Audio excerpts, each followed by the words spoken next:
interesting thing about gaming is gaming really falls into two types, and there are sort of erroneous nomenclatures because there are a lot of suburban casinos in urban environments. And there are a lot of urban casinos, well, there are no urban casinos in suburban environments, but it's important to understand how siting and how your attitude towards what you build makes for an urban or a suburban casino. And there's no better place to look at this than across the country, and particularly in Las Vegas. So I'm going to spend some time talking about both of them.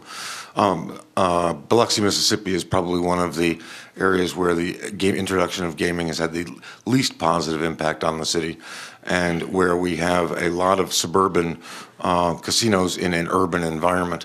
And you can see in the Beau Rivage, that red arrow up there, that all of the casinos are separated from the city by this major 12-lane roadway. The net result is that the casino life and the city life have nothing to do with each other. And I think this was somewhat intentional. Municipalities have viewed gaming at best as a necessary evil. And many operators have viewed city dwellers as an unfortunate occurrence. And the net result is that when you put the operator together with a municipality, what you get is the joint agreement to isolate the casinos. Biloxi is a good example of that, as are many other places. If we look at the Borgata in Atlantic City, for example, the Borgata, Trump Marina, and Harrahs are located on their own little peninsula in the middle of nowhere and have no relationship to the city of Atlantic City. If you look at how people have tended to build in cities, this really is the case in most casinos. They're on edges. They are across the tracks on the other side of the river. They're not in the heart of town, and they're isolated. Their isolation makes them not central to urban life, and it protects the casino visitor from the urban dweller, and it protects the urban dweller from the casino user. Both groups think they're better than the other. You know, people who live in the city view the casinos, people who go to casinos tend to be lowlifes, and the people who run the casinos tend to view the people who live in cities as lowlifes. So there's a mutual distrust of the inherent populations. That one was in Pittsburgh. This is the Harrahs Casino in Joliet, Illinois, and you can see again it is located on a very edge site, and across the street, as you see where the red arrow is on the top, there's a lot of nothing. It is not central to the city, it doesn't contribute to the city, and doesn't interrupt the city. This is also the case in suburban casinos where, because these happen to be in Indian resorts, some of them, this one is, that what you get is a very urban building in the middle of nowhere. I mean, you look at the slide at the upper right, and this building makes no sense. Why would you build that building in the middle of a field? So you do get urban forms in very suburban, if not rural locations. But again, what you get is an island of activity that is really quite cut off from its surrounding. Mohegan Sun is probably the most famous of this. This was designed by a very fine architect. This is Cohn, Pedersen, and Fox. They're beautiful buildings. They don't relate to the river particularly. They don't relate to the landscape. But you enter a mini Dubai. If we look at what people are looking at in Philadelphia, you can see that these are proposed projects, not built. Again, we're on the edge of the river. We're on the outskirts of town. There are generally major transportation barriers between urban life and the casino, and neither is the casino interested in the town, nor is the town interested in the casino. You can see this in the selection of sites. This is almost universal. This is Foxwood's site in Philadelphia. Again, the major transportation barrier, the edge of the river, the edge of town, a real disassociation between what can happen with the casino and what can happen in the urban environment. Another one in Baltimore, same situation. This one is a little better in that it is, and similar to your situation, that it's located right next to the baseball park, but the baseball park is the current edge of downtown.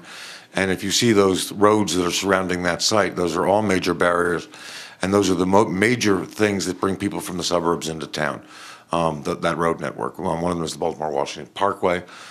It is an island that is created by roads in the baseball park. It has nothing to do with either the Inner Harbor or downtown, both of which could use more activity and more life.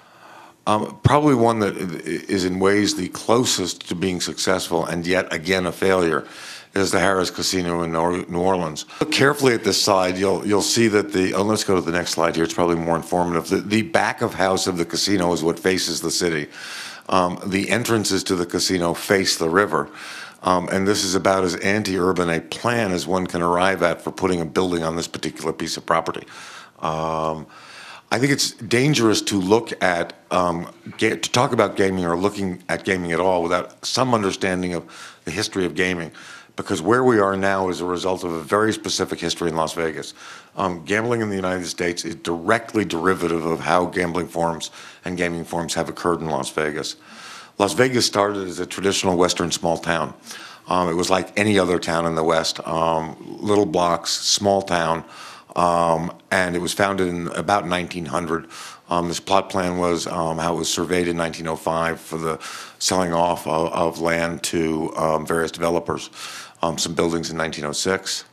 The development of downtown as it moved along. And the beginning of casinos in downtown. What really changed Las Vegas was the building of Hoover Dam. There's a different kind of respect for the law in Nevada. And there was a much more leniency towards gambling, drinking, and prostitution, which are the three things that really did found Las Vegas. And it was the workers of the Hoover Dam. What happened after that was that a group of people with less money had a different vision of their gamers, and they weren't looking for the workmen for the Hoover Dam. They were looking for the people who drove from L.A. And the Las Vegas Strip was originally, Las Vegas Boulevard is the road that went from L.A. to Las Vegas.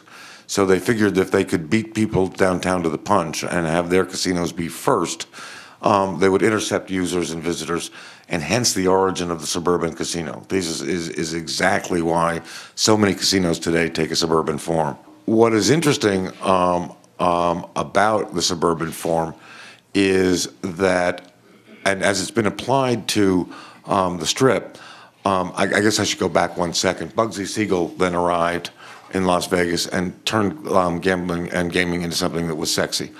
He brought Frank Sinatra and lots of other stars and changed the face of Las Vegas. It was no longer just gambling, it was gaming and entertainment.